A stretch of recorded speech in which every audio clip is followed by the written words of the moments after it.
Bien, bien, buenas tardes a todos. Yo soy Armin Valentine y este es un nuevo momento literario.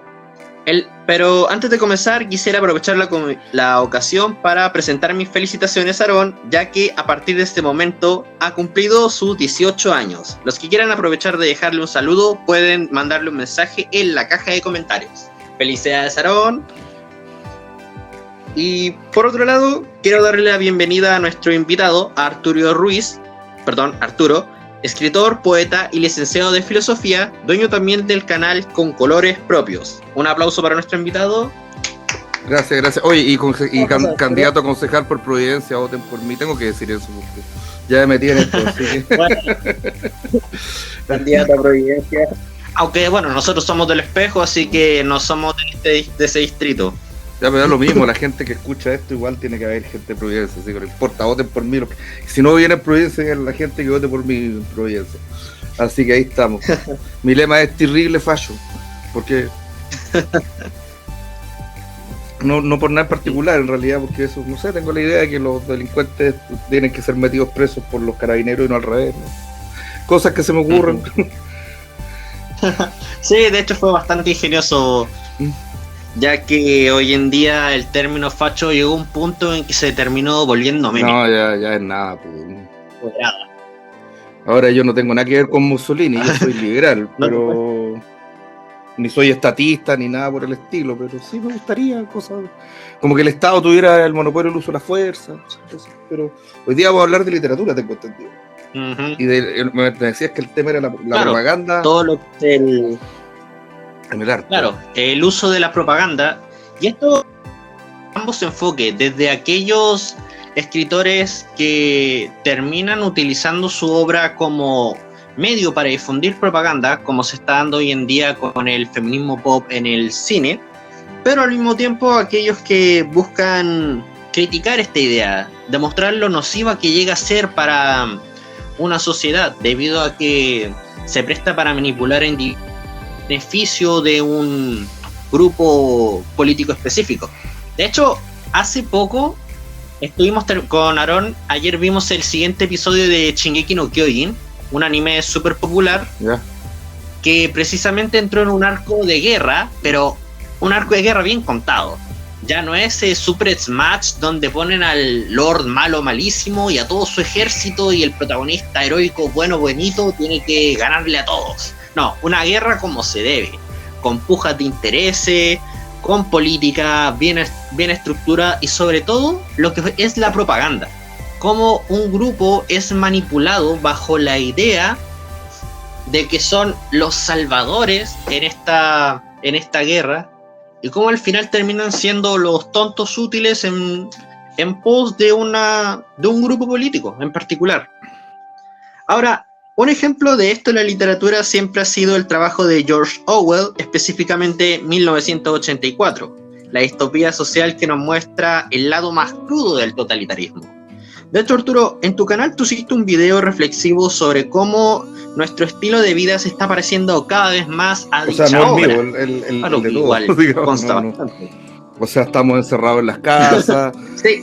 Bueno, en Orwell había una televisión que te miraba, pero acá andáis trayendo el gran hermano en el bolsillo y sabe dónde está y más encima, entonces no... Sí, literalmente. Entonces, gran hermano.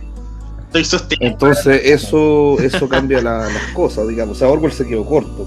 Ahora, el caso de Orwell, mira, Orwell era socialista, y no, pero él después se decepcionó mucho de todo eso, digamos. Y ahí es cuando escribe 1984. Entonces, que curiosamente lo escribió en 1948, como para jugar un poco con la fecha, lo que va a pasar en el futuro si estos gallos logran el poder, digamos. Ahora, el tema de la propaganda es re loco, porque, a ver, para empezar, todos hacemos propaganda, o sea, nadie está fuera de una visión política determinada. Incluso si tú dices que no tienes una, ya es una visión política, ¿cachai? O sea, no podí sustraerte a eso, y eso siempre se va a ver un poco en lo que escriba un autor, pinte incluso, etcétera, etcétera. Pero es muy distinto cuando tú pones el arte al servicio de la propaganda, pues eso ya es como feo. Ahora, Adorno y Horkheimer, no sé si los ubican, de la escuela de Frankfurt, que escribieron sobre la industria cultural, y ellos decían que la industria cultural era pura propaganda, pero en aquel tiempo una propaganda que estaba a favor del sistema, y separan industria cultural de arte. O sea, le hace los diarios, le hace la televisión, le hace las revistas, etcétera, etcétera. Entonces, para ellos veían que la industria cultural pretendía de alguna forma defender el statu quo. Se referían principalmente a Estados Unidos. Si tú pensáis, por ejemplo, no sé si alguna vez la vieron ustedes, una serie que había que era La Hechizada, por ejemplo. Hechizada. Claro, bueno, ahí era una tipa que supuestamente era bruja, que tenía un poder tremendo, pero el marido no quería que hiciera brujería. Ahora esto es una brujería super light, no estaba ligada ni al satanismo ni a ninguna cuestión, ¿cachai? Entonces, esa de ¿cómo? La que mueve la nariz, claro. La que mueve. Entonces, claro, de alguna forma como que no, que tenía que vivirse de manera tradicional y todo eso.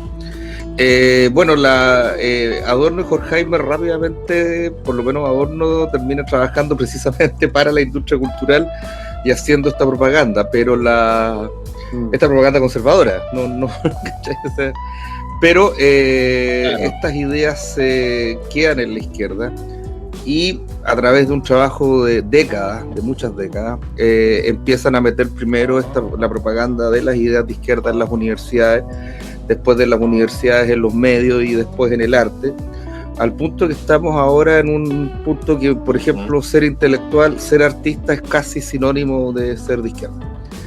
Y digo casi porque por fin hay una reacción en ese sentido, de un montón de gente que dice, no, pues yo no tengo por qué ser de izquierda, además que hay que entender que la izquierda actual no es la izquierda de antes. O sea, la izquierda antigua buscaba un sistema económico socialista, ¿cachai? Y todo el asunto, pero ahora eso ya no corre. O sea, ellos buscan el modelo chino, que el modelo chino tiene el mismo modo de producción de Occidente, o sea, no hay ninguna diferencia.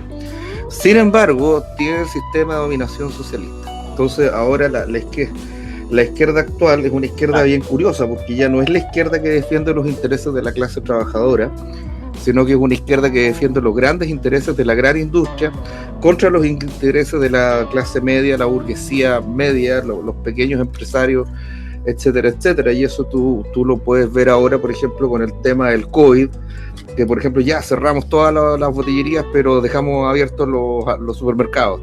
Hay cosas de ese tipo. Los malls después se abren. Mall. No queremos esperar a la escuela, pero llenamos los malls por una zapatilla. O mandamos a los trabajadores igual y tienen que tomar el metro. Yo, por ejemplo, tomo la línea 2 y parezco sardina en lata. Pero atrévete a hacer un carrete porque no, eres un irresponsable y todo este asunto. Ahora, llama la atención que este discurso también lo tenga un gobierno que supuestamente es de derecha, pero esto ocurre porque la derecha en un momento dado, y esto en todo el mundo, en Chile también, pero en todo el mundo, se dio lo que los marxistas llaman la superestructura. ¿Qué es la superestructura? La superestructura son todas las relaciones que no son relaciones de producción, todo lo cultural, todo lo político, incluso mientras se mantuviera el sistema capitalista, ellos decían ya, es como un poco lo que era el gremialismo en la UDI, ¿cachai? Mira, no me toquéis mi pega, no me toquéis lo que estoy haciendo y haz lo que queráis, pero no hablemos de política. Entonces la derecha fue como no hablemos de política, y al no hablar de política no habláis de cultura, no habláis de arte, no habláis de nada, y esos temas fueron totalmente hegemonizados por la izquierda hasta, yo te diría que hasta ahora. O sea, llega un momento en que, en este momento, si tú vas a YouTube, por ejemplo, los punkies, los rebeldes, los que están en contra son los así llamados fachos, ¿cachai? Que ya no son fachos en el sentido de fascistas, ya no Mussolini. Nada que ver con... Estableció Mussolini. La mayoría usa el término fascista haciendo referencia al perfil que describe Umberto Eco. No me acuerdo qué obra en particular, creo que se llama Perfil un fascista, donde él hace la comparación entre todas las corrientes del fascismo que se dieron tanto en Italia, en España, en Rumania, salvo la Alemania nazi, y que él considera la Alemania nazi un caso especial. Pero por ejemplo, donde tú todavía tienes fascismo en Argentina, claro, el peronismo es fascismo, o sea, y es donde todavía subsiste. Pero por ejemplo, de hecho Perón, claro, se trajo a todos los nazis arrancados a Argentina. Entonces, pero ahí claro, el tema, lo que pasa es que el fascismo lo comenzó a usar la izquierda primero contra cualquiera que no fuera izquierda, y segundo, fascista significó autoritario. Sí. O sea, cualquier persona que promoviera el autoritarismo era fascista, según ellos, lo cual es un poco inexacto, pero hasta ahí está bien usado. O sea, ahora ¿qué pasa? Ahora lo divertido de esto es que los verdaderos fascistas en estos momentos es el discurso, por ejemplo, políticamente correcto. O sea, si, por ejemplo, en las universidades, yo no hago clases en universidades y no creo que lo haga, pero por mucho tiempo, digamos. Pero como te digo, no sé, pues, por ejemplo, le dicen en una amiga que trabaja en una universidad X, que no voy a nombrar, que es la Universidad de Santiago, Chile. No, ¿caché? Ella tiene como instrucción usar lenguaje inclusivo. Entonces tú decís, oye, pero el lenguaje inclusivo en realidad es un lenguaje excluyente, ¿cachai? O sea, porque en el fondo hay que decir todos y todas, porque el que no usa ese lenguaje es el que queda excluido. Y ya llegando al todes y todas esas cosas, o sea, claro, si tú no te niegas a usar ese lenguaje, inmediatamente tú eres un fascista, pero resulta que eres tú la persona que está siendo llevada por una autoridad ya no estatal, sino social y cultural. Si no usas el lenguaje que yo te digo que uses, tú eres una mala persona. Y claro, por eso la principal rebeldía ahí es decir, mira, no me digas a mí cómo usar el lenguaje. O sea, yo uso el lenguaje de la manera que yo quiero. Entonces, cosas de ese tipo. Pero como te digo, eso de alguna manera, claro, hay vientos de cambio en eso, digamos, porque llega un momento en que la destrucción que siempre esta gente, o sea, se supone como que en un momento dado pasó que la izquierda se transforma en derecha al estar a favor de estos grandes conglomerados y grandes intereses transnacionales, que la izquierda misma primero los denuncia. Claro, hay un libro del 96, me parece, que se llama Imperio, que es un libro de Michael Hart y Antonio Negri. Ellos son pensadores post-marxistas. Antonio Negri fue miembro de las Brigadas Rojas, no sé si ubican lo que son las Brigadas Rojas. Las Brigadas Rojas era un grupo terrorista tipo FPMR italiano. Y estos tipos secuestraron a un ministro y lo mataron, que fue el famoso Aldo Moro. No sé si Antonio Negri, bueno, nadie sabe si Antonio Negri estaba efectivamente vinculado a esa célula, pero él era miembro de este movimiento.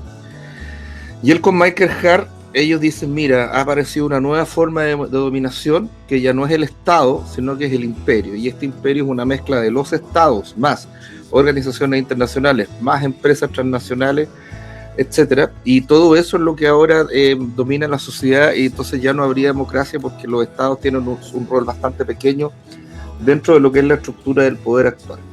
Ahora, esta denuncia que hace Michael Hart y Negri ya está pasada de moda, en el sentido de que la izquierda dijo en realidad lo que nos conviene a nosotros no es luchar contra el imperio, sino unirnos a este imperio, que no es Estados Unidos, sino es toda esta forma nueva de dominación. Y ellos empiezan a acuñar primero lo políticamente correcto, y esto parte de manera súper razonable, ¿cachai? Por ejemplo, si yo te digo, oye, los homosexuales son personas, tienen derecho, ya, súper bien, ¿quién podría negarlo, ya? Pero si yo después te digo, no, tú como hombre heterosexual eres un opresor, porque tú oprimes a los que son distintos a ti, porque tu manera de ser es patriarcal y heteronormativa. O sea, si no eres maricón, tú oprimes al homosexual. Después con el feminismo dice, claro, oye, las mujeres tienen que tener igualdad de oportunidades que los hombres, cosa que yo creo que ya tenían. O sea, yo soy hijo de una juez jubilada. Claro, sí, de hecho el avance sobre todo de la mujer en el trabajo se dio después de la Primera Guerra, considerando que las economías se habían ido a pique debido a toda la destrucción que causó la guerra, más todos los millones que se invirtieron en armas y en primero partió en la Segunda Guerra porque los hombres estaban peleando, entonces alguien tenía que trabajar. Entonces las mujeres estaban en las fábricas, pero después vino una onda de que trabajar es choro y trabajar es una lata. O sea, a no ser que si tú no eres artista o filósofo o científico o alguien que tiene un trabajo realmente significativo, la verdad que lo único que tú querías hacer es salir de la pega lo más rápido posible. ¿Cachai? O sea, no es algo que a ti te... Sí. Si no es lo que estudiaste y lo que te hace feliz, porque yo francamente enseñando con mis cabros chicos, yo soy súper feliz. De hecho, con mi primera práctica me asignaron un taller literario. Y pucha, trabajamos el creacionismo de Huidobro y pero por ejemplo, la mayoría de las personas no tienen ese bienestar del trabajo y todo eso. Sin embargo, la propaganda le hizo decir a las mujeres, oye, trabajar es choro, ¿cachai? Y vaya a tener tu independencia, vaya a tener tus lucas y todo ese asunto. Pero ¿qué es lo que había detrás de esto? Era simplemente un grupo de empresarios que decía, oye, si la mujer entra a la fuerza laboral, vamos a tener el doble de oferta laboral y si aumenta la oferta, baja el precio.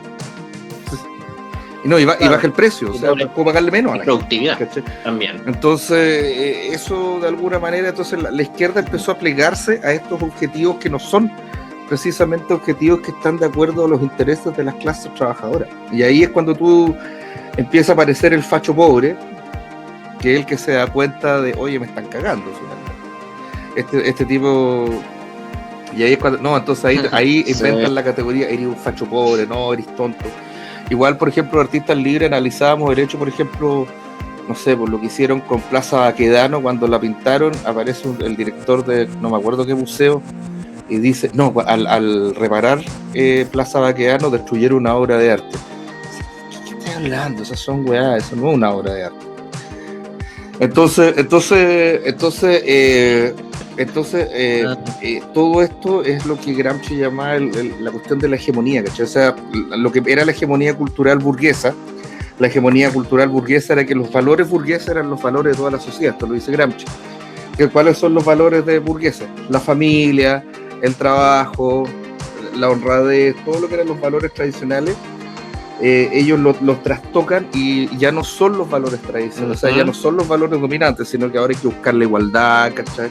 Una igualdad que de qué me estoy hablando tampoco, es una igualdad de resultados, es como absolutamente idiota, ¿te fijas?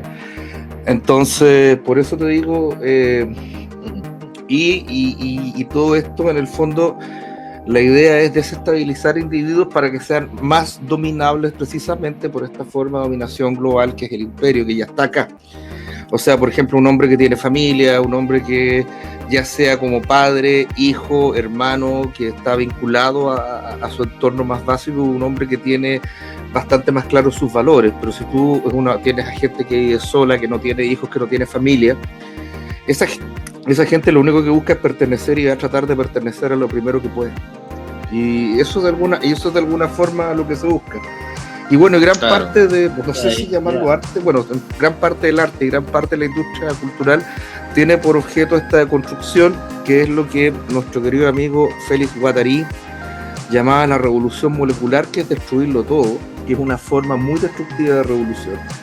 Porque a diferencia de lo que era la revolución marxista antigua, no solamente busca destruir un modo de producción, sino que busca destruir un modo de vida completo de la civilización occidental, sin proponer un modo alternativo, o sea, solo destruir. Una vez que destruyamos todo, vamos a construir nuestro mundo mejor. ¿Qué vamos a hacer? No importa.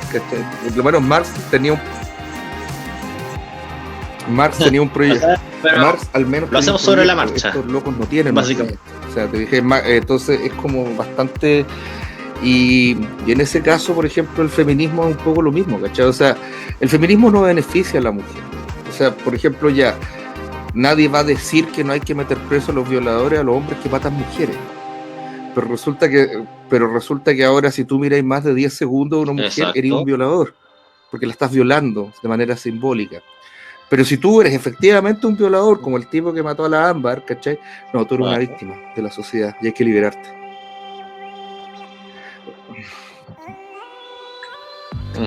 De hecho, en la obra de Zygmunt Bauman, Maldad Líquida, ahí menciona, ese hace una referencia a cómo también se busca manipular a ciertos grupos en base precisamente a ciertos sectores que se dedican a causar daño. Por ejemplo, en el caso del feminismo, una forma que tienen de manipular a esta masa es decir que los hombres matan a las mujeres, las violan, y básicamente con eso buscan hacer que el hombre que no ha matado a nadie, porque si consideramos la tasa de femicidio del año pasado son 41 casos, 41 de 20 millones de personas. Y claro, pues entonces en este texto nos dice que de esa forma el individuo se hace responsable por problemas y daños que él no causa, y así a modo de expiación de un pecado que, de nuevo, no ha cometido. Y lo peor es que hay tipos que efectivamente lo hacen, pero mira, esto es más grave todavía, porque en el fondo no existe el individuo. Lo que existe son categorías, la interseccionalidad, ¿cachai? O sea, tú eres hombre, eres opresor, eres blanco, eres más opresor, eres heterosexual, olvídalo, comes carne, no te vas al infierno, ¿cachai? Pero resulta que... Pero resulta que todas estas son categorías inmutables, excepto comer carne, pero la verdad que si dejáis de comer carne, lo más probable es que baje tu producción de testosterona y te volváis, como dicen ahora, sollero, ¿cachai? No solo eso, la carne nos brinda dos tipos de proteínas que son vitales. La actina y la miosina. La actina nos permite movilizar el cuerpo y la miosina le permite a los músculos regenerarse después de una actividad física. Si no tienen esas dos proteínas, el cuerpo el sistema muscular se desgasta. Entonces, de cierta forma, nos termina haciendo daño el no comer carne, ya que es algo que nuestro organismo necesita. De hecho, todo esto que están hablando me recuerda un poco a un video que vi en YouTube, en un canal llamado El Mundo de Soul, que hablaba sobre una película llamada Zootopia, que podrá ser infantil y todo, pero que en sí esconde precisamente eso. El hecho de que la antagonista de la historia utilizaba un suero para volver salvaje a los que eran depredadores, que es un mundo de animales, y la cosa es que era para que toda la gente se fuera en contra de los depredadores. Entonces cualquier animal que fuera depredador lo veían como que, no, depredador me va a matar. Entonces creo que en ese sentido tiene mucho que ver la forma en que manipulan las masas por medio de este como miedo. Ahora, si tú lo analizas, en el fondo lo que se busca es tener a la población dividida. Porque esto, por ejemplo, ya no va con los objetivos. Los objetivos del marxismo era la lucha de clase. Pero aquí ya no hay lucha de clase, hay lucha de todos contra todos. Los hombres contra las mujeres, los blancos contra los negros, los indios contra los que no son tan indios en este país, porque todos somos más o menos indios. Los heteros contra los homos, etcétera, etcétera. O sea, todo se ve con ese prisma más que nada lo que ocurría durante la época de la Guerra Fría, pero llevado más extremos, porque ya no es solamente dos bandos políticos, sino que son muchísimos bandos contra otros. Claro, pero finalmente tú ves que es el progresismo contra, yo diría ya a esta altura del sentido común nomás, o sea, no... Claro, bueno, mi hijo anda acá y me escucha a mí, a ustedes no lo escuchan porque estoy con audífono, entonces me dice, la mayoría de la gente no es así. Efectivamente, la mayoría de la gente no es así, pero venden eso, ¿te fijas? Y el caso de la Gina Carano, por ejemplo, fue decidor. O sea, al final, el backlash que sufre Disney cuando expulsan a esta mina es mucho más grave que lo que ellos esperaban. O sea, tú no estás, o sea, ese discurso es dominante exclusivamente porque es el discurso que tienen los medios de comunicación y el discurso que tienen los políticos. En este país yo te diría que los políticos de todos los lados prácticamente, lo cual es agotador. El otro día un amigo me contaba que su actual ya ex polola, ¿cachai?, le había dicho, me violenta lo que me dice, y esta chica es de la UDI. Entonces, una chica de la UDI, una chica de la UDI usando un lenguaje totalmente izquierdista. ¿Qué significa esto? O sea, por cómo ocurrió. ¿Cachai? Claro, ¿cómo ocurrió? Bueno, precisamente porque la derecha no tuvo contradiscurso, entonces claro, dentro del discurso cultural en realidad no hay un discurso de derecha propiamente tal. Ese es el tema.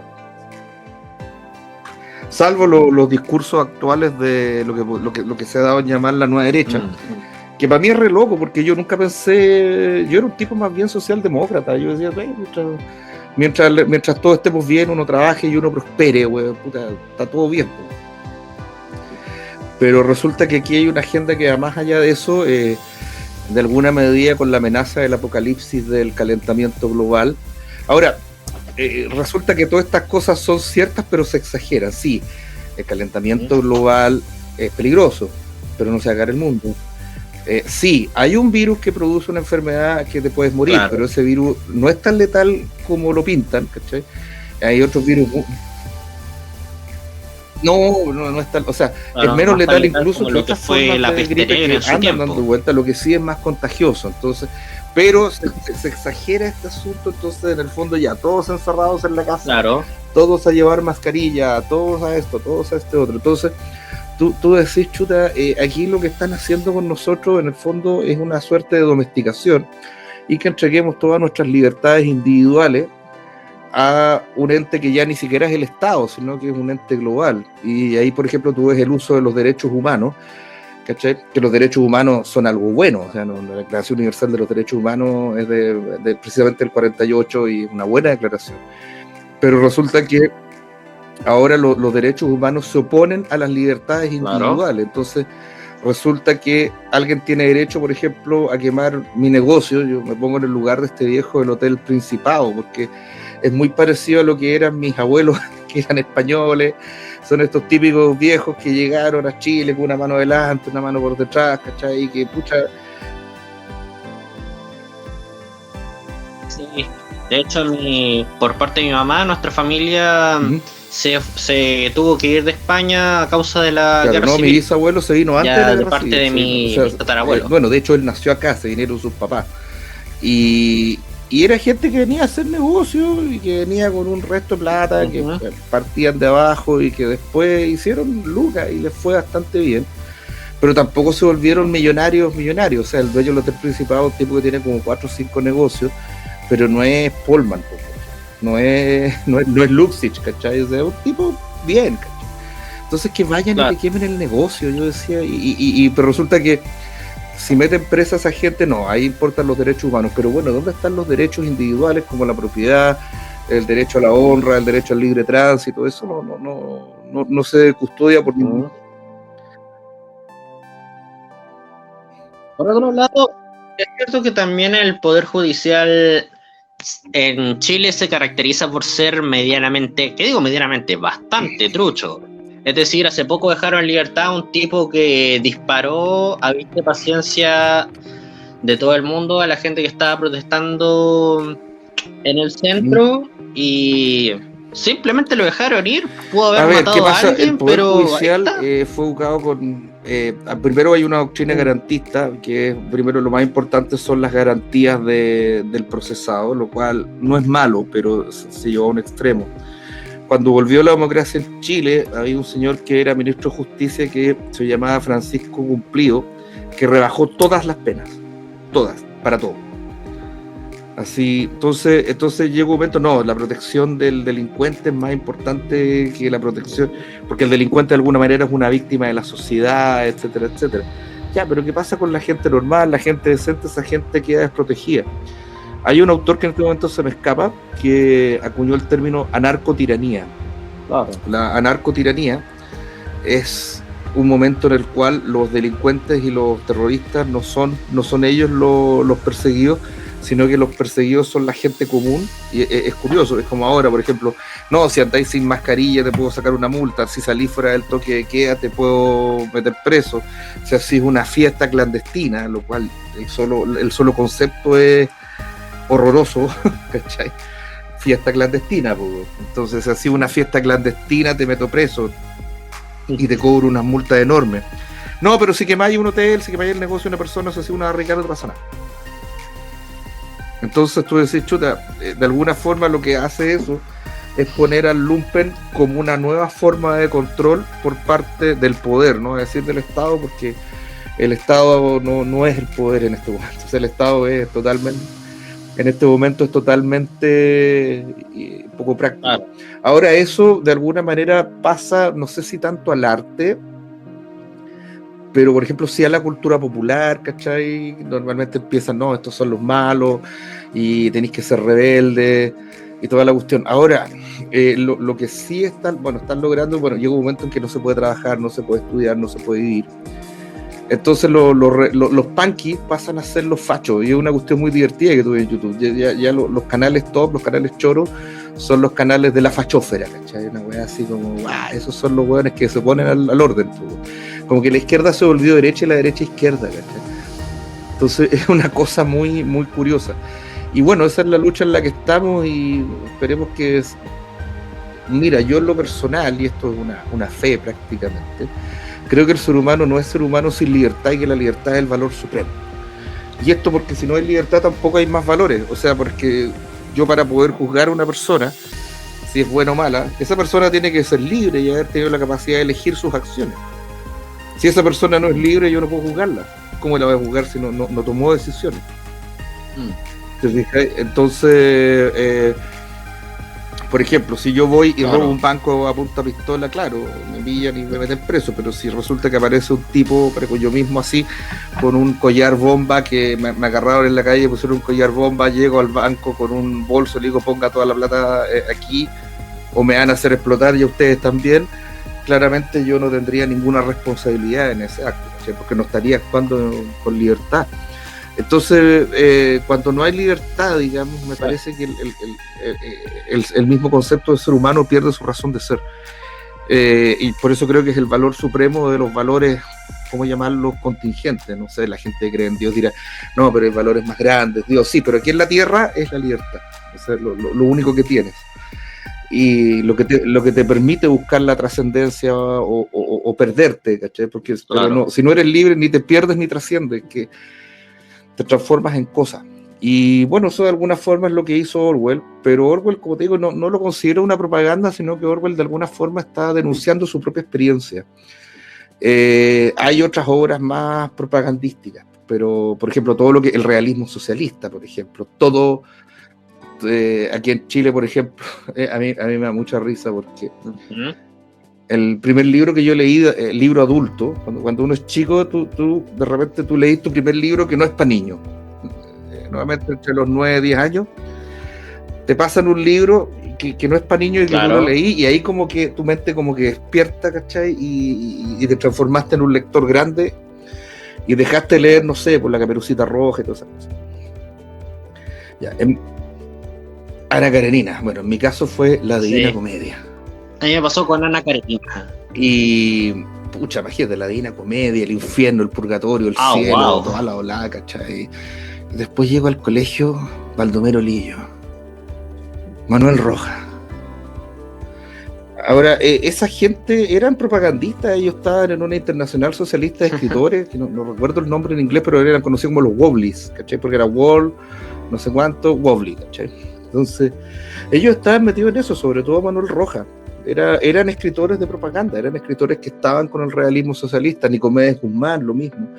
Y toda esa literatura es la literatura que está en el colegio. Entonces, para mí fue como súper chocante pasar de esta lectura de cuestiones trascendentes, ¿cachai? Pasar ahí del cielo, el infierno, el significado mismo de la vida, a un libro donde la gente tiene hambre, donde la gente es pobre, donde todo el mundo sufre, en una realidad que además tampoco era la realidad mía, porque, bueno, no sé, pues yo tampoco soy tan viejo para haber vivido lo peor de los mineros de Lota, por ejemplo. O sea, no, cuando yo... Ni lo que cuenta Manuel Rojas de esos tiempos de pobreza, ¿cachai? O sea, Chile era pobre. Entonces, igual me tocó ver un poco eso, pero no tanto como sale ahí. Entonces claro, era como siempre sensibilizarte contra la pobreza, sensibilizarte contra la desigualdad, todo eso estaba metido en todo el programa estudiantil prácticamente. Entonces, por ejemplo, cosas divertidas, o sea, a ver, lo no propagandístico que podía leer con suerte era Borges, ¿cachai? Si algún profesor te pasaba a Borges. Hermann Hesse, Con suerte te pasaba. Yo lo leí completo a Demian cuando chico. Y eran unas lecturas que a mí me parecían bastante. Y fue muy loco porque en un momento llegó un momento que tenía un profesor de castellano que era muy buena onda. Entonces yo le dije, oiga, profe, ¿sabe que me da mucha lata leerme esto? No me acuerdo, ya toda esta gente pobre me tiene chato, weón. ¿Sabe que me he leído todo Germán Hesse? Ya, en serio, sí, si quieres me hace una prueba, ya, si te leíste todo Germán Hesse, está ahí al otro lado, pues te me salvé, weón, de mucha porquería, ¿cachai? Pero como te digo, pero eso que yo creo que son libros súper buenos para un adolescente, esos libros no rara vez estaban dentro del plan lector, no se llama así se llama el de mi hijo, pero de los libros que había que leer, ¿cachai? O si no te hacías leer cuestiones como el Lazarillo Tormes, que claro, es un clásico, pero es muy difícil que un mocoso se relacione en una época tan extraña. Sí, eso mismo estábamos hablando en el podcast anterior, que es muy difícil que un cabro, sobre todo yo que soy del siglo XXI, prácticamente nací con un celular bueno, yo nací antes, pero prácticamente nací con un celular en la mano, nos relacionamos con los libros de esa época. De hecho, le daba como ejemplo libros como el retrato de Dorian Gray, pero el retrato de Dorian Gray es un libro más temporal. El guardián del centeno y Campo de... Igual puede existir ahora, yo podría hacer, por ejemplo, una película del retrato de Dorian Gray ahora. ¿Cachai? De Dorian Gray actual, así, no tengo para qué ir a sí, de hecho hay una peli y una serie universal. Pero por ejemplo yo, Papelucho, o sea, yo creo que fui la última generación que entendió Papelucho. Imagínate, Papelucho era un cabro que no tenía ni tele, no tiene computador, no tiene internet, no tiene PlayStation, juega en la calle. O sea,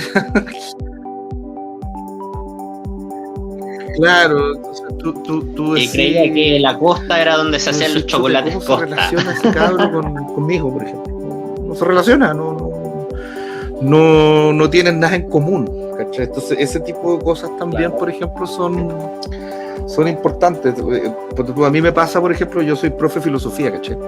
Entonces yo tratando de enseñarle filosofía a mi hijo me di cuenta de que Platón, Aristóteles, Nietzsche y Kierkegaard no le interesan mucho. Entonces...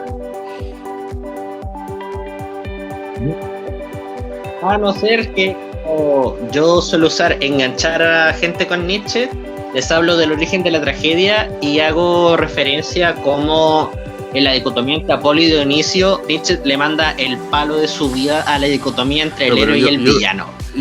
Y siempre pongo el ejemplo de Batman mi hijo con el Joker. Me mostró un anime que se llama The Saga of Evil ordenado y Joker con este caos. Que es un tipo que reencarna en una niña huérfana en un mundo paralelo donde tienen magia y están en la Primera Guerra Mundial. Y esta niña es súper nichana, pues. Entonces yo digo, oye, veamos este mono, mira, oye, pero mira, te das cuenta cómo esta niña busca el sentido de la existencia y se revela contra Dios y todas esas cosas, muy, muy bueno. Entonces, ya por ese lado, ¿cachai? Lo que importa no es tanto si el cabro chico le ha dicho no, sino que lo que importa es lo más me importa que tenga más claro una estructura valórica en la que no vaya a caer, por ejemplo, en esto de la igualdad ni en todas estas estupideces progres, ¿cachai? Que es re jodido. Por ejemplo, el hijo de una amiga que es igual mayor que mi hijo y está en la universidad ya, el otro día me decía que para tener plata lo que había que hacer en Chile era dejar de tener Fuerzas Armadas.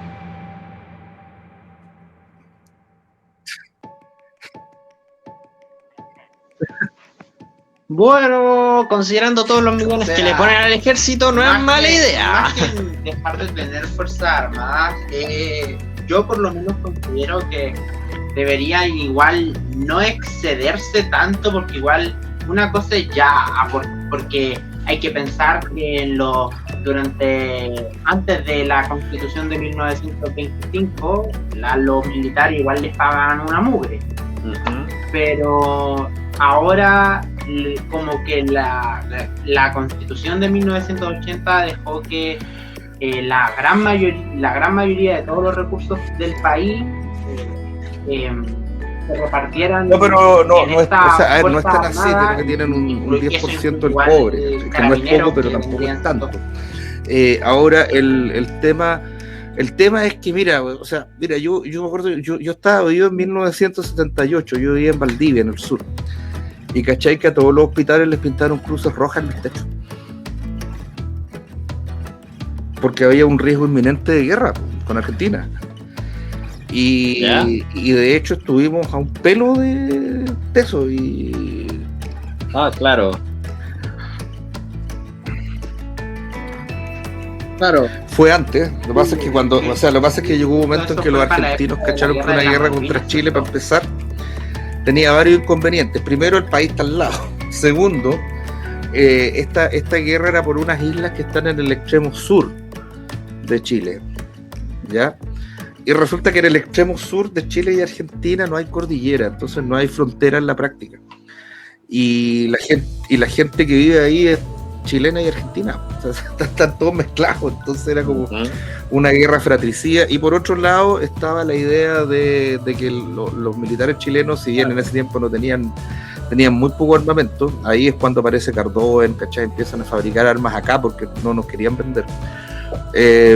Los buenos iban a morir, ¿cachai? Tenían unos entrenamientos de perros de presa así, weón, los buenos, pero súper así hechos para matar, weón, todos Rambo, una weá terrible. Entonces dijeron, no, o sea, que estos buenos son muy locos, mejor vamos a pelear contra los ingleses. No, si eso fue así, porque la apuesta claro. No, porque se metieron, dijeron, no, vamos con la iglesia porque nos vaya mejor, y le rompieron. Como Inglaterra estaba tan lejos, no era ir, weón. Eso fue. Dijo, no, weón, ¿sabéis cuánto les va a costar a los ingleses llegar a las Malvinas? O sea, el solo hecho de llevar tropas del Reino Unido a las Malvinas ya era un esfuerzo grande, el solo hecho de llevar las tropas para allá, o sea, ni siquiera pelearlas. Pero resulta que no se dio cuenta Galtieri que en ese tiempo estaba doña Margaret Thatcher, conocida como la Dama de Hierro, por algo. Y la Dama de Hierro dijo, ¿sabéis qué va? ¿Sabéis que no? Además que la Dama de Hierro había tenido algunos problemas internos también, así que le venía de perillo una guerra, más encima contra Argentina, una guerra ganable, muy fácil de ganar, y la ganó, pues. Entonces imagínate. Y duró la guerra, porque tú cachai que un país latinoamericano tiene alrededor, una guerra latinoamericana puede durar como 15 días.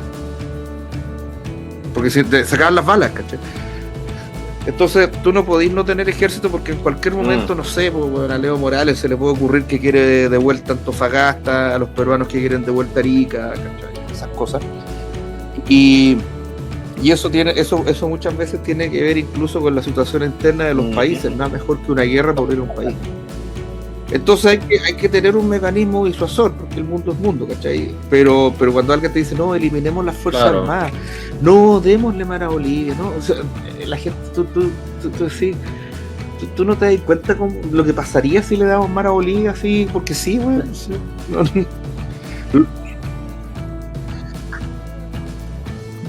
Claro, no, hay un tema ¿verdad? Son recursos naturales importantes y sobre todo plata.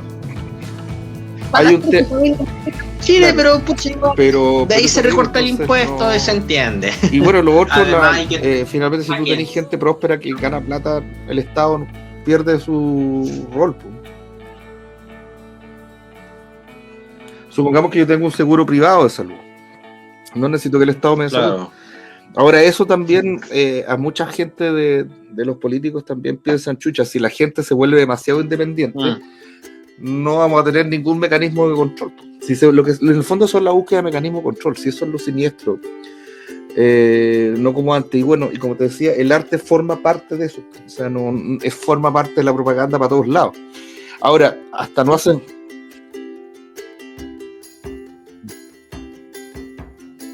De hecho, ya que tocamos el tema de Bolivia, me recordé que varias veces salió un programa que no recuerdo exactamente cómo se llamaba, pero era un programa de televisión boliviano que era de animación, que parodiaba todo esto hecho y que básicamente como que buscaba la religión de... Bueno, sí. de los chilenos y dejar a los bolivianos como así como ahora cuando no. Como la vez que también Evo Morales hizo el famoso Día del Mar y celebró una batalla que nunca ocurrió. Ejemplo, esto lo conversaba con gente boliviana, yo tuve la suerte de vivir en Estados Unidos y me juntaba con muchos latinoamericanos. Entonces, una boliviana me pregunta, oye, ¿los chilenos qué piensan de la guerra del Pacífico? Y yo, la gran mayoría de los chilenos ni saben que hubo una guerra del Pacífico, la verdad. O sea, no pensamos mucho en eso, la verdad. No es algo que... O sea, los que sabemos, lo que fue. Lo conocen por la historia, pero como que no tiene un impacto. No, ni siquiera en mi generación, por lo menos, joven, pero ya uno, o sea, yo no pensaba mucho en eso, la verdad. O sea, no es algo que se meta en nuestras vidas, ni que andemos pensando en la guerra del Pacífico. La verdad que no pensamos en eso. Entonces me decía, porque en Bolivia es una weá que todo el tiempo están weyando por la guerra del Pacífico y toda la cuestión. Y los chilenos con cueva saben que hubo una guerra. Entonces por eso digo. Les vale. E incluso los bolivianos que viven aquí en Chile están tan acostumbrados, tenemos una relación tan cercana, sobre todo en Arica, que al final del día, por así decirlo, igual, bueno, en sí no les afecta que haya una guerra, que hayan perdido terreno, ya que viven de lo más bien, están acostumbrados a que ambas culturas coexistan de la manera más armónica. Entonces, por eso también varios estaban preocupados que Evo declarara una guerra, ya que de haber una guerra, eso implicaría que todas las familias bolivianas que estaban aquí en Chile se las habrían deportado. Y con eso rompí lazos de amistad, pero, familia. Por ejemplo, o sea, y es porque no puede, o sea, porque Chile lo haría pedazos por un tema de capacidad militar. No es porque los chilenos sean más bacanes, no. Entonces, eso es lo que. Sí. No, claro, por poder militar son más fuertes. Y aquí entrenó un país que prácticamente se rindió y estaba peleando solo, como que no puede hablar mucho de un mano a mano. Bolivia no puede hacer una guerra contra Chile, no tiene cómo enfrentar a Chile, no se puede. Entonces, pero eso es importante, ¿cachai? Entonces, cuando te dice alguien, no, es que en realidad los milicos están de más porque no hacen nada, bueno, porque no hacen nada, para eso los queremos, para que no hagan nada, si no, o sea, porque si tienen que hacer algo estamos en problemas. Entonces, pero ellos están, o sea, esto lo dicen los romanos, si quieres paz, prepárate para la guerra. Pero como te digo, o sea, todo este tipo de ideas, ¿cachai? Como muy perdidas en el tiempo y el espacio, totalmente ignorantes de cuestiones geopolíticas, de los intereses que corren entre los países, ¿cachai? O sea, un país cuando muchas veces va a la guerra con otro, cuando tiene problemas internos, y pucha, nuestros vecinos siempre tienen problemas internos. Entonces, por eso te digo, entonces lo bueno es tener buenas fuerzas armadas para que disuadan a esta gente, ¿sabes qué más? Mejor no.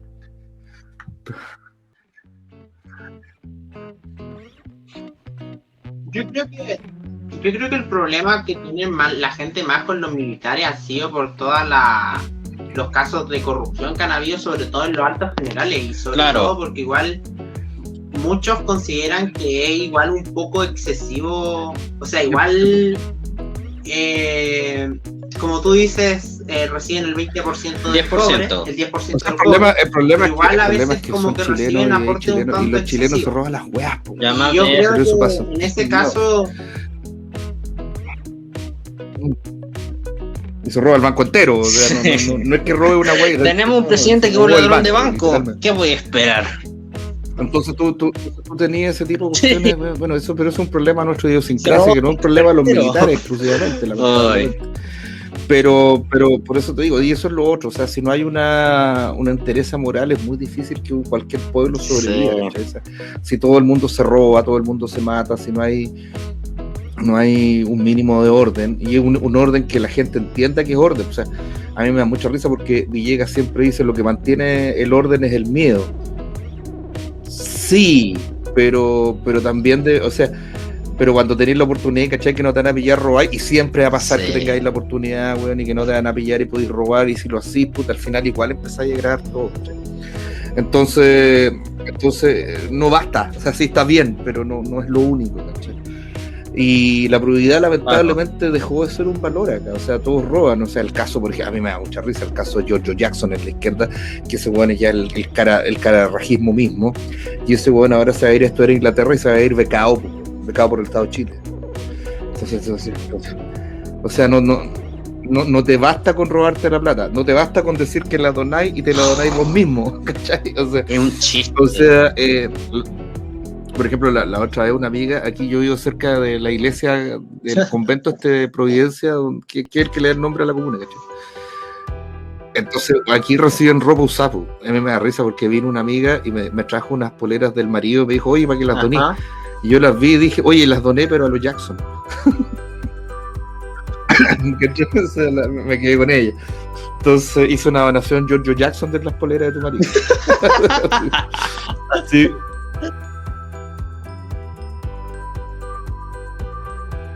Sí. De hecho, acabáis de recordar de Perlas y Cicatrices de Pedro Lemebel cuando cuenta de cómo estas señoras de los militares hacen una colecta para ayudar así a la gente necesitada, y resulta que al final van a una fiesta y las mismas señoras que habían hecho donativo llegaron con las joyas que habían dado para la donación, y es como pero se terminaron pelando las mismas joyas que habían ofrecido. Entonces, claro, tenemos ahora, no sé, por ejemplo, cuando yo me acuerdo en Estados Unidos, la primera vez que voy había una farmacia que era como supermercado que vendía de todo menos comida, y al lado había un supermercado que se llama Whole Foods, que vendía pura comida, no vendía nada más. Entonces tenía que pasar a la farmacia y al supermercado. Entonces con mi entonces esposa pasamos a la farmacia, una farmacia súper grande, que era, como te digo, un supermercado que no vendía comida. Y después pasamos al supermercado. Entonces yo pregunto, ¿dónde está la custodia? Y ¿sabes lo que me dice una persona? Llévelas nada más, aquí nosotros confiamos en nuestros clientes. Claro, vos estáis de raja, ¿dónde estoy?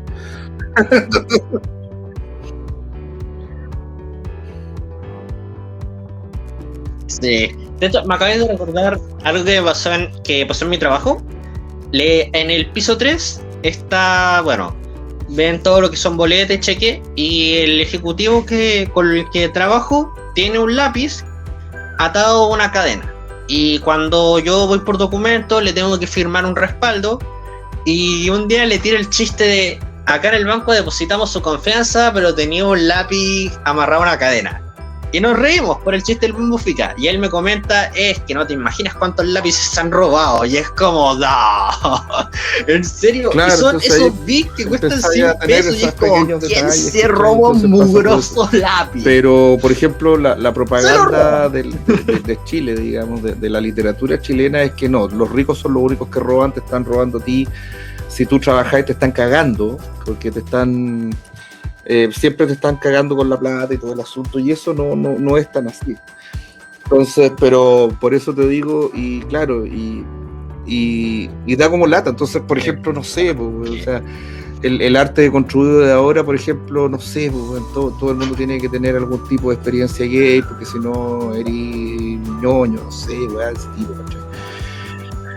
Entonces tú decís, chucha, claro, como que está toda la ideología penetra en la obra de arte, pero no.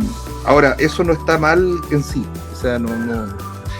El problema es cuando la obra de arte empieza a servir a la propaganda, cuando todo es propaganda, ¿cachai?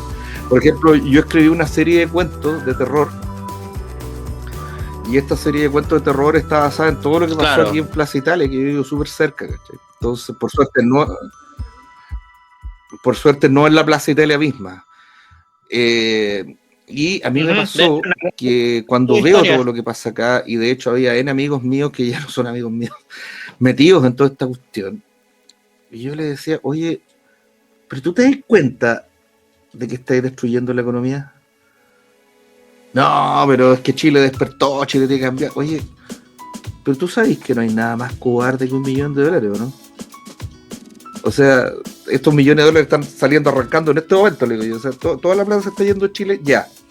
No tengo que hacer ningún estudio para saberlo, se sabe. un clic y mover la plata de un país a otro ahora, ¿no? Ni siquiera tenéis que sacar maletas con plata como alguna vez se hizo. No, pero es que Chile despertó, pero es que la economía se va a arreglar, pero no, es que no se va a arreglar, ¿no? Porque después... Claro.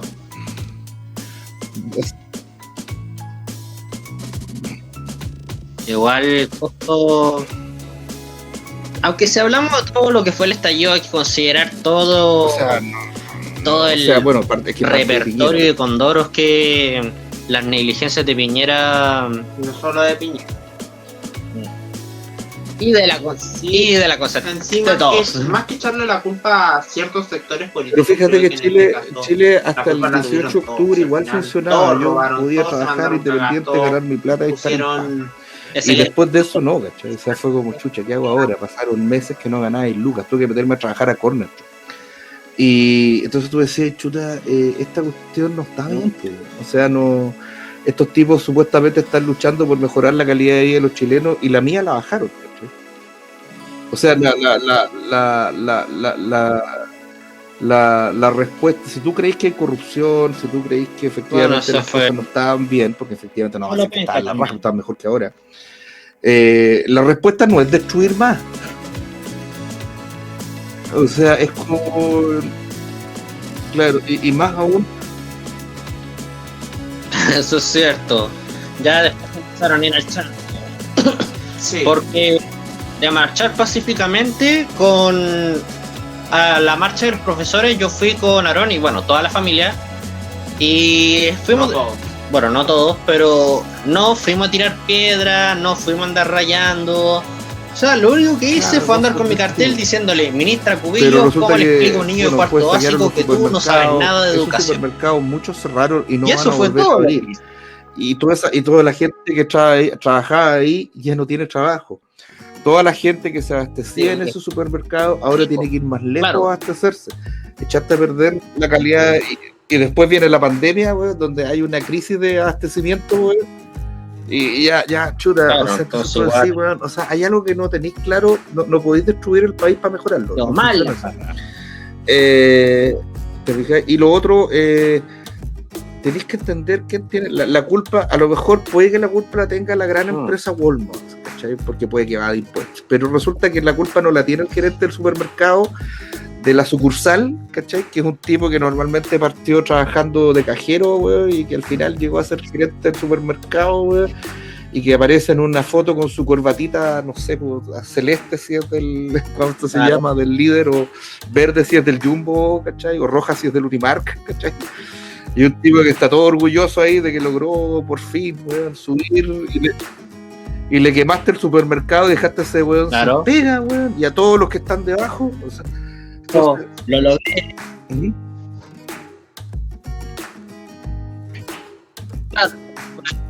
De hecho, en Buenaventura, por donde vivimos, había un Unimar.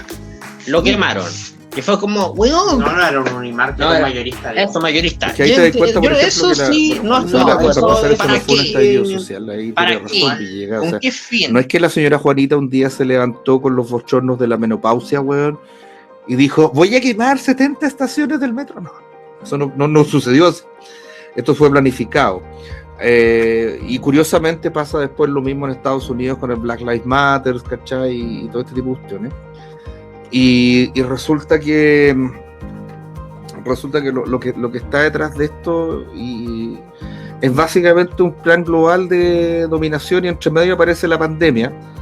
Que claramente sale de un laboratorio chino, o sea, eso ya nadie lo discute. La pregunta es si fue casualidad o no. Yo creo que no.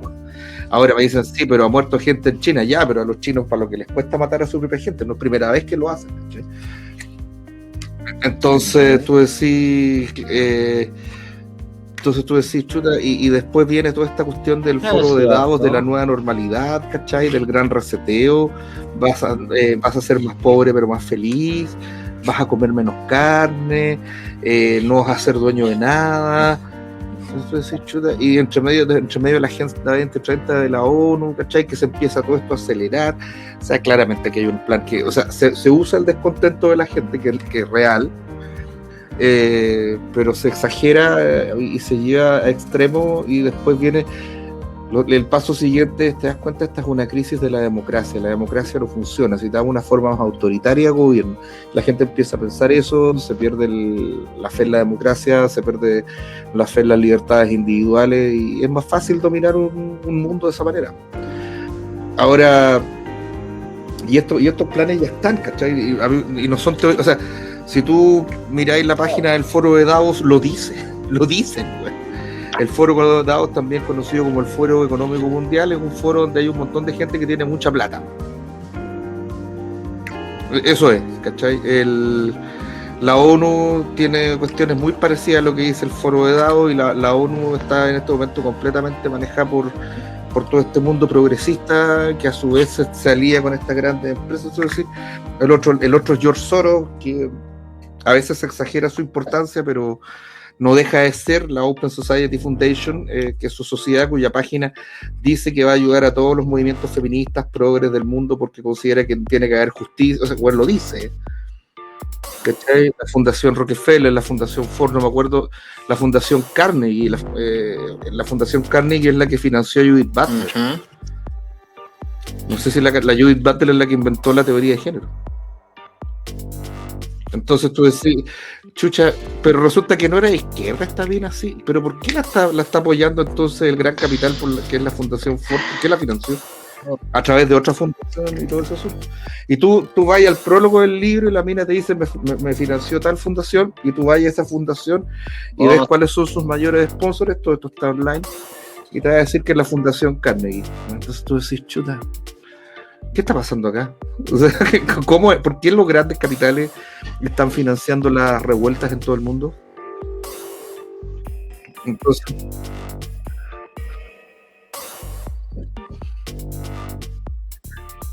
exacto. Bueno, ya con esto estaríamos dando cierre a esta nueva sesión. Muchas gracias, Arturo, por haber colaborado con nosotros. Antes de cerrar, ya generalmente nosotros damos una última conclusión.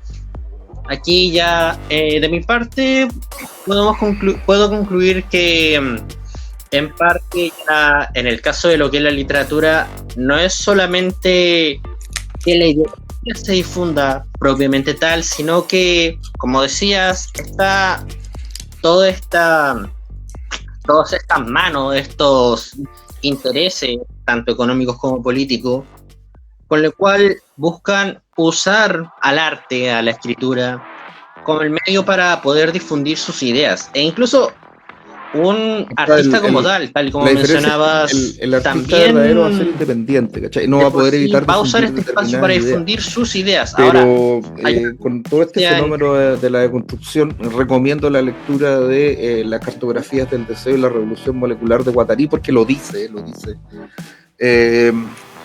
En el fondo, por ejemplo, una de las cosas que se busca, por ejemplo, con el arte plástico, resulta que los niños saben, ¿cómo llamarlo? Saben instintivamente la diferencia entre lo bonito y lo feo. ¿Ya? Entonces, pero después llega un momento en que te ponen una cosa horrible y te dicen, no, es bonito. Dices, no, es feo. Bastante. No, lo que pasa es que tú eres tonto. Porque esto es bonito y viene un discurso. ¿Ya? Y ese discurso es el que justifica la obra de arte, cuando lo normal sería que la obra de arte se justifica a sí misma y no necesitar un discurso para ser justificada, sino para ser interpretada, ¿cachai? Es decir, que otra cosa. Entonces, ¿qué pasa si se trastoca tu percepción estética? No, lo bonito es feo, lo feo es bonito. El arte renacentista, no, eso es conservador, patriarcal, horrible. Un pedazo de caca en una lata, no, maravilloso. Y ejemplo que existe. Un plátano pegado con escocho en una pared, genial. Una tela pintada de un solo color, brillante.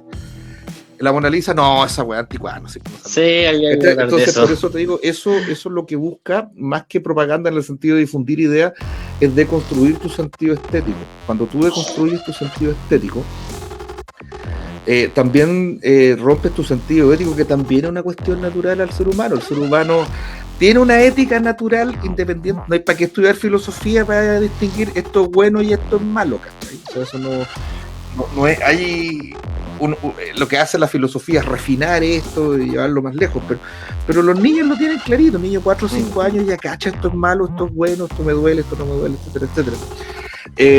Pero resulta que al destruir el sentido estético, también destruye el sentido ético, y de alguna forma lo que provocas es una total desorientación, tanto estética como ética, y por ende existencial en el ser humano. Y cuando tienes seres humanos existencialmente deconstruidos que no saben el sentido de su existencia, compran cualquier cosa. ¿Cachai? O sea, en el arte.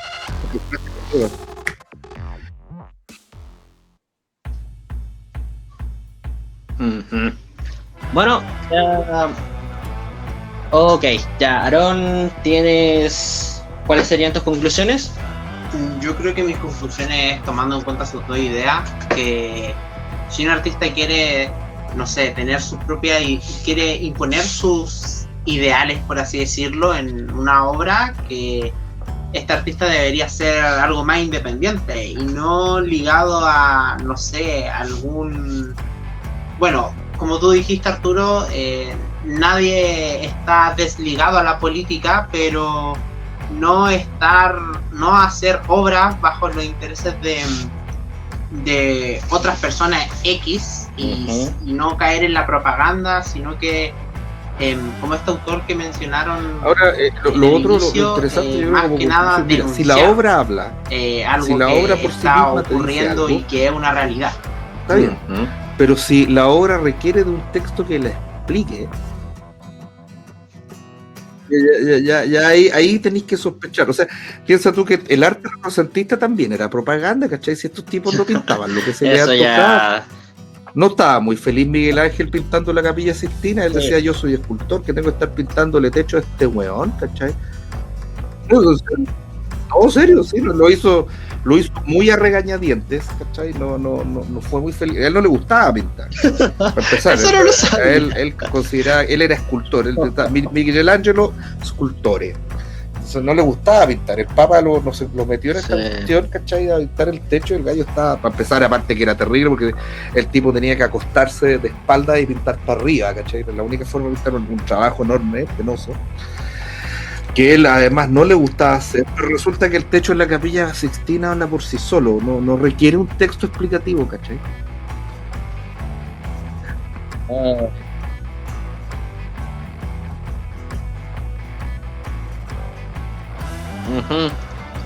De hecho, ahora que mencionas el texto explicativo, me puse a pensar en todo el material extendido que suele haber del anime, con el tema, sobre todo en el manga, que son los llamados Taisen, donde los autores empiezan... Bueno, en realidad es más que nada para seguir sacando billetes con una obra y termina siendo material complementario. Pero sí, es cierto que si una obra habla por sí sola, pero el material complementario y estas fichas de personaje contando cuál es su signo, qué le gusta comer, están de más. Entonces yo te digo, me dice, el pedazo de caca es asqueroso, está en una lata, sí, no es bonito. Eso ya es otra cosa. No, es que lo que pasa de es que hecho, hay el pedazo de caca en la lata representa que tú, cada vez que consumes caca, ¿cachai? Y en el fondo esto es un símbolo y todo.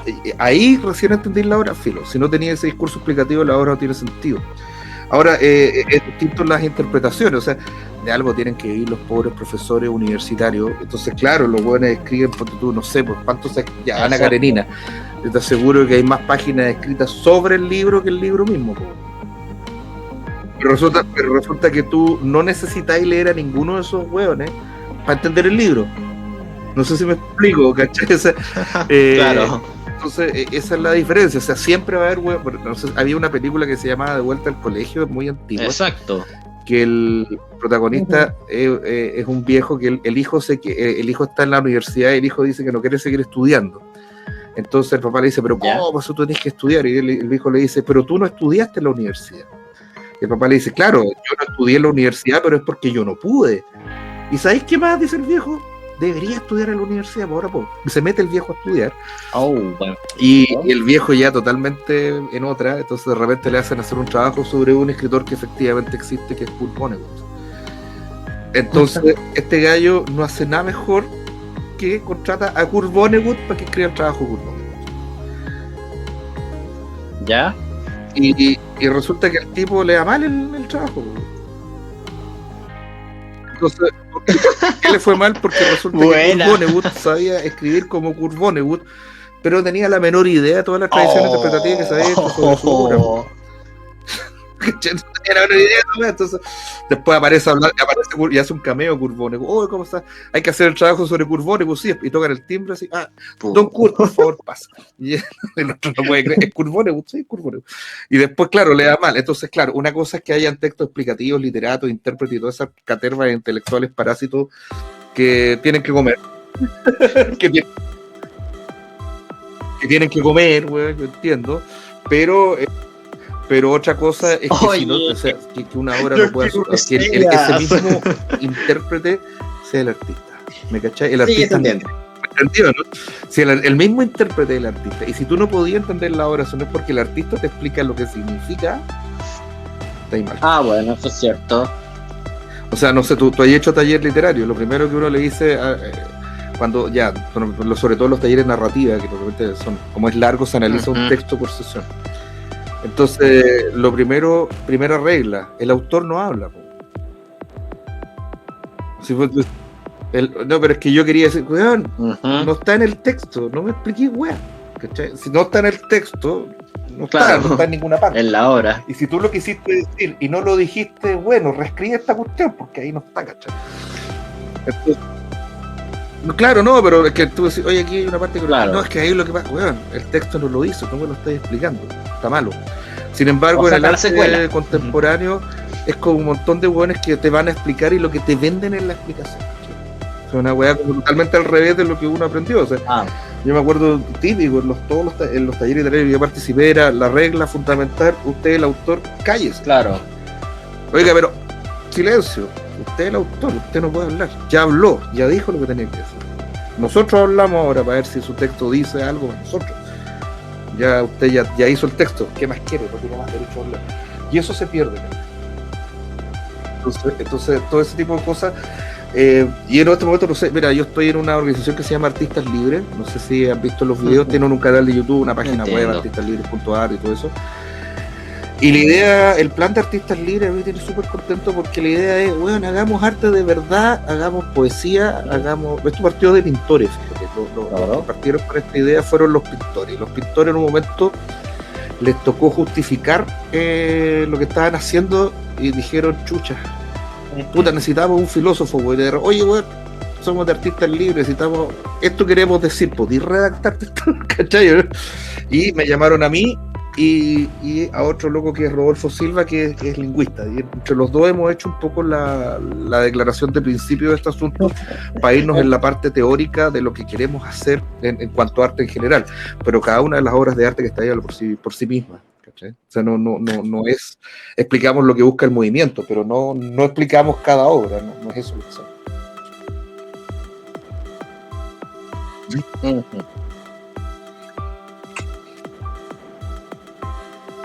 Claro, se entiende.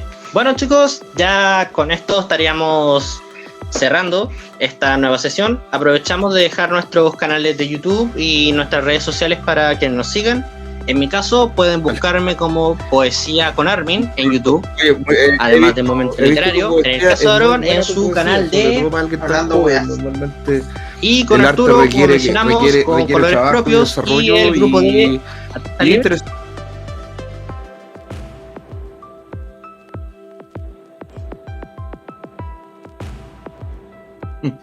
Bueno, entreno desde los 13 años, tengo 23. De hecho, ahora, entre tanto, estoy trabajando en lo que fueron mis primeros manuscritos. Y bueno, voy a empezar a sacarlo un poco de filo.